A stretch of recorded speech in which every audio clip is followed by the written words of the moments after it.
আসসালামু আলাইকুম, কেমন আছেন সবাই? আশা করি আপনারা সকলেই ভালো আছেন। আমি মোহাম্মদ আরিফ হোসাইন, বিসিএস প্রশাসন ক্যাডারের চতুর্থ 43তম বিসিএস। আমাকে অনেকেই প্রশ্ন করেছেন যে অনেকে কয়েকবার বিসিএস প্রিলি পরীক্ষা দেয়, কয়েকবার রিটেন দেয়, ভাইবাও দেয়, হ্যাঁ একাধিকবার, তারপরেও ক্যাডার হইতে পারে না। আবার অনেকে প্রথমবারই বা দুই একটা বিসিএস এর মাধ্যমে একেবারে প্রিলি রিটেন পাস করে একেবারে ভাইবাও পাস করে ভালো ক্যাডারও পেয়ে যায়। সো এটার কারণটা কি, ব্যাখ্যাটা কি, প্রেক্ষাপটটা কি, কেন কিছু মানুষ বারবার দিচ্ছে ফেল হচ্ছে? কিছু মানুষ না, বেশিরভাগ মানুষ। আবার কেউ কেউ দুই একবারের অ্যাটেম্পটেই একেবারে ক্যাডার হয়ে যাচ্ছে। সো এটার পার্থক্যটা কি? সো এটার কিছু ব্যাখ্যা বিশ্লেষণ প্রয়োজন এটার পার্থক্যের ক্ষেত্রে। দেখুন, পড়াশোনা একটা স্টেজে কিন্তু সবাই করে, ঠিক আছে? পড়াশোনা করলেই যে বিসিএস ক্যাডার হয়ে যাওয়া যাবে ব্যাপারটা কিন্তু আসলে তা না। এক্ষেত্রে প্রস্তুতিগত কিছু পার্থক্য রয়েছে। অর্থাৎ যারা বিসিএস এর বেসিকে স্ট্রং, তারাই কিন্তু অল্প এফোর্টেই বেশি রেজাল্ট, মানে ভালো রেজাল্ট করতে পারে। তো বিসিএস এর বেসিক স্ট্রাকচারটা কি, বেসিক প্রিপারেশনটা কি, সেটা আপনাকে একটু ভালো করে জানতে হবে। সো আপনারা পুরো ভিডিওটি দেখবেন। আমরা আজকে বিসিএস এর বেসিক নিয়ে আলোচনা করব যে বিসিএস প্রিপারেশনের ক্ষেত্রে কোন জিনিসগুলোতে বেশি স্ট্রং হতে হয়। হ্যাঁ, বেসিক কি। দেখুন, বর্তমান সময়ে আলোচিত হচ্ছে যে সামনের বিসিএস গুলোতে হয়তো বিসিএস এর যে সিলেবাসটা সেটা হয়তো পরিবর্তিত হয়ে একটু চেঞ্জড হবে আর কি, একটু চেঞ্জ হবে। তো সেই ক্ষেত্রে দেখুন, সিলেবাস পরিবর্তন হোক আর যাই হোক, মেইন যে তথ্য, মেইন যে জ্ঞান, মেইন যে বেসিক স্ট্রাকচার, সেটা কিন্তু মোটামুটি একই রকমই থাকবে। যেমন আমি কিছু এক্সাম্পল দিই। যেমন আপনি যদি বাংলা সাহিত্যের কথাই বলেন, বাংলা ব্যাকরণের কথাই বলেন, বাংলা সাহিত্যের ক্ষেত্রে রবীন্দ্রনাথ ঠাকুর, কাজী নজরুল সহ বিখ্যাত যারা লেখক একেবারে বাংলা সাহিত্যের গুরুত্বপূর্ণ অবদান রেখেছেন, ওনাদের সাহিত্যকর্ম কি চেঞ্জ হয়ে যাবে? অলরেডি তারা তো ওগুলো লিখে লিখে চলে গেছেন, তাই না? ওই জিনিসগুলো চেঞ্জ হবে না। ওই সাহিত্যের ভিতরে যে ক্যারেক্টারগুলো আছে, চরিত্রগুলো, এটা কি চেঞ্জ হবে? আপনি কি বলতে পারবেন যে 50 বিসিএস এ ওই চরিত্রগুলো চেঞ্জ হয়ে যাবে? কখনোই না। তাহলে আপনি একটু নিজেই চিন্তা করে দেখুন, আপনি সিলেবাস চেঞ্জ হয়ে আসবে কখন সেটার অপেক্ষায় বসে আছেন। তাহলে আপনি কিন্তু একটু সময় নষ্ট করছেন। অর্থাৎ আপনাকে মেইন বেসিক যে জিনিসগুলো সেগুলো চেঞ্জ হবে না, কিন্তু আসলে আদতে একটু চেঞ্জ আসবে কি, হয়তো লেখক এখন বর্তমান প্রেক্ষাপটে এখন যারা গুরুত্বপূর্ণ আগে গুরুত্বপূর্ণ ছিল না, বা আগে যারা গুরুত্বপূর্ণ ছিল এখন একটু কম গুরুত্বপূর্ণ হবে। বাট আপনি চিন্তা করে রাখুন, বাংলা সাহিত্যের সব থেকে গুরুত্বপূর্ণ যারা লেখক তাদেরকে কিন্তু স্কিপ করার কোনো অপশন নাই। তাদের লেখাগুলো স্কিপ করা যাবে না, তাদের ওই লেখাগুলোর মধ্যে যে ক্যারেক্টারগুলো আছে সেগুলোকেও স্কিপ করা যাবে না। সো তার মানে বাংলা সাহিত্যের ক্ষেত্রে আপনাকে বেসিক যে গুরুত্বপূর্ণ কবি সাহিত্যিক তাদের লেখাগুলো এখনো পড়তে হবে আগের মতো করে, সমস্যা নেই, ইজি। আচ্ছা, এরপরে আরেকটা বিষয় হলো, দেখুন ব্যাকরণ, বাংলা ব্যাকরণের ক্ষেত্রে কারক, সমাস, বিভক্তি, এটা আপনি আগামী 10টা বিশেষ পরেও যদি দেন তারপরও আপনাকে এগুলো জিজ্ঞেস করা হবে। বুঝতে পারছেন? তো বেসিক যে জিনিসগুলো, ঠিক আছে, ধাতু, এগুলো তো আসবেই পরীক্ষায়। তারপরে হলো আপনার ধ্বনি পরিবর্তন, ঠিক আছে, আদি স্বরগম, মধ্য স্বরগম, অন্ত স্বরগম। তো এই জিনিসগুলো তো বেসিক, এই জিনিসগুলো আপনার সবসময়ের জন্যই লাগবে। এবং শুধু যে বিসিএস সেখানেও না, আপনার বিসিএস ছাড়াও যে আরো যে অনেক চাকরি পরীক্ষাগুলো আছে সেখানেও কিন্তু এই প্রশ্নগুলোই আসবে। অর্থাৎ আপনি ধরেই নেন এই জিনিসগুলো, প্রশ্নটা হয়তো একটু আলাদা প্যাটার্নে করা হতে পারে, কিন্তু বেসিক জিনিসটা তো সেম। আপনি স্কুল কলেজ লেভেলে এগুলো কিন্তু পড়ে এসছেন। তার মানে আপনি একটা 20 বছরের ব্যাকগ্রাউন্ড নিয়ে আছেন। তো এই জিনিসগুলোই তো আপনাকে আবার আপনার কাছ থেকে জাজ করে, আপনাকে টেস্ট করে তারপরে সিভিল সার্ভিসে নিয়ে আসা হবে, তাই না? সো আপনাকে এই বেসিক জিনিসগুলোর প্রতি সবসময় খেয়াল রাখতে হবে।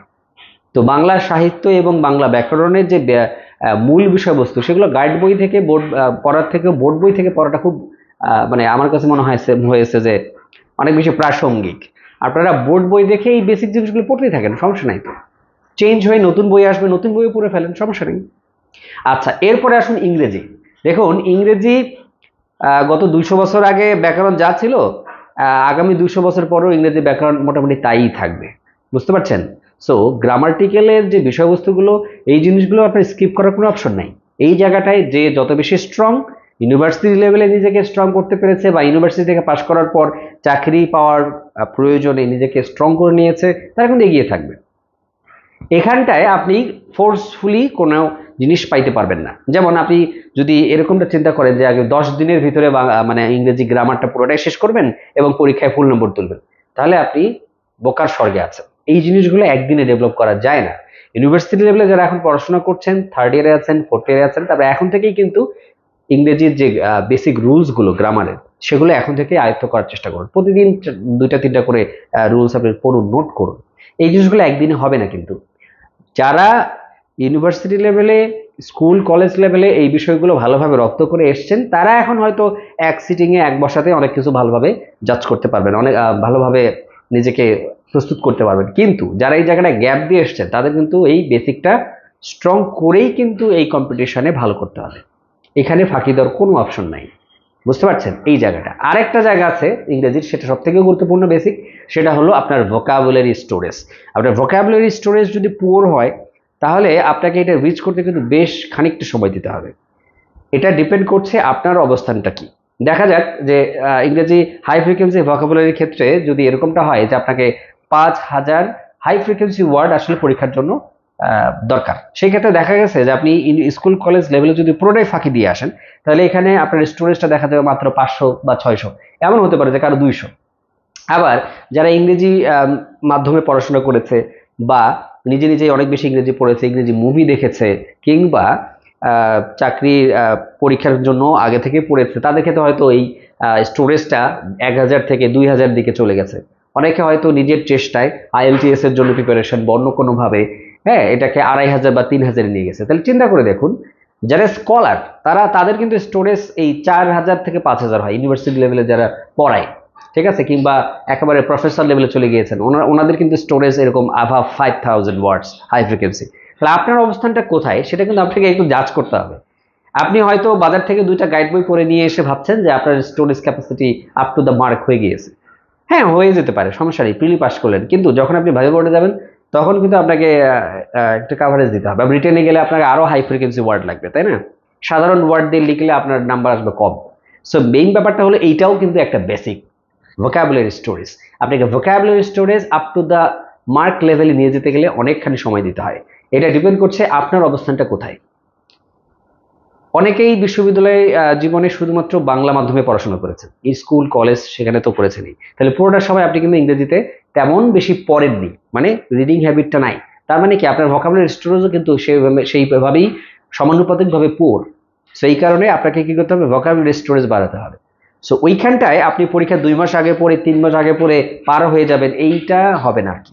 কাটমার্ক আপনি অ্যাচিভ করতে পারবেন, কিন্তু এই গ্যাপটা পূরণ করতে গেলে আপনাকে অনেকখানি সময় দিতে হবে। এই কারণে যারা এখন ইউনিভার্সিটি লেভেলে আছেন, বিশেষ করে second year, third year, fourth year, first year উইভেন, আপনি পড়াশোনার পাশাপাশি, আপনার একাডেমিক পড়াশোনার পাশাপাশি আমি সাজেস্ট করবো প্রত্যেকটা দিন আপনি ভোকাবুলারি পড়বেন। ভোকাবুলারি পাবেন কোথায়? ভোকাবুলারির অনেকগুলো বই আছে, ওয়ার্ড স্মার্ট পার্ট 1 পার্ট 2, ম্যাগুস পড়তে পারেন, ঠিক আছে। ওরাকলের ভোকাবুলারি নিমোনিক আছে। তারপরে আপনার আপনি যদি ভোকাবুলারি ইকুয়াল টু পানি, হ্যাঁ, সাইফুডসের সেই বইটাও দেখতে পারেন। এই যে অনেকগুলো বইয়ের কথা বললাম। তারপর আইএলটিএস এর ভোকাবুলারি বই আছে, সেটাও দেখতে পারেন। আপ টু দ্য মার্ক যেতে হবে আর কি, বুঝতে পারছেন? এনি হাও এর পাশাপাশি আপনি রিডিং হ্যাবিটের সাথে যদি শিখতে চান, একেবারে এক্সাম্পল সেট আপ সহ, সেই ক্ষেত্রে আপনার জন্য সবচেয়ে বেস্ট হবে ডেইলি স্টার রেগুলার পড়া। হ্যাঁ, সো এই জায়গাগুলোতে বেসিক। আপনার বিসিএস প্রিলির সিলেবাস চেঞ্জ হয়ে যাক, পুরো সিস্টেমটাই চেঞ্জ হয়ে যাক, কিন্তু এই ভোকাবুলারি স্টোরেজ এবং আবার আপনার যে গ্রামাটিক্যাল নলেজ, এটা কিন্তু অলওয়েজ আপনাকে সাপোর্ট দেবে। এই জায়গায় কোনো কম্প্রোমাইজ নাই, এই জায়গায় কোনো লসও নাই। সো এই জিনিসগুলো স্ট্রং করুন। এই জিনিসগুলো যাদের স্ট্রং, তারা কিন্তু, আমি বিশ্বাস করি, প্রথম বিসিএস বা দ্বিতীয় বিসিএস, এই দুই বিসিএসে ওনারা কিন্তু অনেকখানি এগিয়ে যে ক্যাডার হয়ে যাবেন। আর আপনার এই বেসিক স্ট্রং না থাকলে আপনি সাধারণ জ্ঞান হাজার হাজার পৃষ্ঠার বই পড়েন, কিছু কাজ হবে না, বুঝতে পারছেন? কিছু জায়গায় সবসময় এগিয়ে থাকা যায় এই বেসিকগুলো স্ট্রং করার পরে। আচ্ছা, আরেকটা জায়গা হলো ম্যাথমেটিক্স। আপনি দেখেন, এমন কোনো চাকরির পরীক্ষা নেই যেখানে ম্যাথমেটিক্স আসে না, এবং রিটেনে ম্যাথমেটিক্স দিয়ে কিন্তু সব থেকে ইজিলি মার্ক ক্যারি করা যায়, অর্থাৎ আপনার নাম্বার কাটার কোনো অপশনই নেই। অঙ্ক পুরোটা হয়ে গেছে, পুরো নম্বর পেয়ে গিয়েছে। যদি আপনি সাধারণ জ্ঞানের কোনো উত্তর করেন বা অন্য কোনো বাংলা, সেক্ষেত্রে দেখবেন যে কিছুটা হলো নম্বর মাইনাস করার অপশন থাকে জেনে এক্সামিনারে। কিন্তু ম্যাথমেটিক্সের ক্ষেত্রে আপনার পুরো অঙ্কটাই যদি ভালো হয়ে যায়, ঠিক হয়ে যায়, সঠিক হয়ে যায়, সেক্ষেত্রে আপনার নম্বর কাটার কোনো অপশন নাই। কিংবা ব্যাংক সহ অন্যান্য যে চাকরির পরীক্ষা, সেই জায়গাগুলোতে কিন্তু ম্যাথই কিন্তু মেইন। তার মানে আপনি বুঝতেই পারছেন, ম্যাথমেটিক্সে দক্ষ হওয়ার কোনো বিকল্প নেই। এই জায়গাটা আসলে বেসিক। আপনি নবম দশম শ্রেণীর যে পাটিগণিতের অঙ্কগুলো, হ্যাঁ, আপনার হলো সুদের অঙ্কগুলো, তারপর হলো ঐকিক নেবের অঙ্কগুলো, তারপর হলো আপনার চৌবাচ্চার অঙ্কগুলো, ঠিক আছে, ঘড়ির কাঁটার অঙ্ক, হ্যাঁ, তারপর পরিমিতির অঙ্ক, তারপরে আপনার জ্যামিতির যে উপপাদ্যগুলো, প্রমাণগুলো, তারপরে আপনার বিন্যাস, সমাবেশ, পারমিউটেশন, এই যে টপিকগুলো বললাম, এইগুলো কি চেঞ্জ হয়ে যাবে বিসিএস সিলেবাস চেঞ্জ হয়ে গেলে? মোটেও না।